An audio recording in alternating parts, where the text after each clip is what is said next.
ஒரு நாள் 2 பேர் ஒரு ஞானி கிட்ட வந்தாங்க.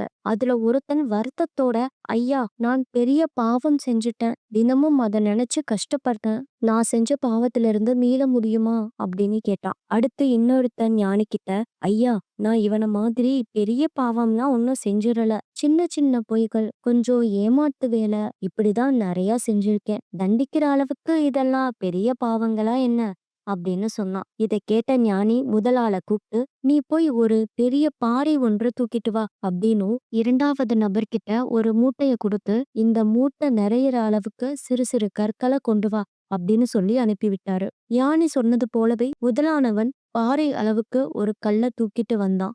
இன்னொருவன் மூட்டை நிறையா சிறு சிறு கற்களா பொறுக்கி கொண்டு வந்தான். இப்போ ஞானி அவங்கள பார்த்து, சரி, 2 பேரும் இதை எங்கிருந்து எடுத்தீங்களோ அங்கேயே போய் போட்டுட்டு வந்துருங்க அப்படிங்கிறாரு. அந்த பாறைய தூக்கிட்டு வந்தவன் எங்கிருந்து எடுத்தானோ அங்கே பாறைய வச்சுட்டான். இன்னொருத்தனோ தயக்கத்தோட, இவ்வளவு கற்களையும் எப்படி சரியா அது இருந்த இடத்திலேயே வைக்க முடியும் அப்படின்னு கேக்குறான். அப்போ ஞானி சொல்றாரு, அவன் பெரிய தவறு செய்தான். அதுக்காக வருந்தி அழுது மன்னிப்பு கேட்டு ஏதாச்சும் பரிகாரம் செஞ்சு கூட அவன் அந்த பாவத்திலிருந்து விடுபடலாம். ஆனா நீ சின்ன சின்னதா 1000 தவறுகள் செஞ்சும் அதெல்லாம் பாவம் அப்படிங்கறது கூட உணரல.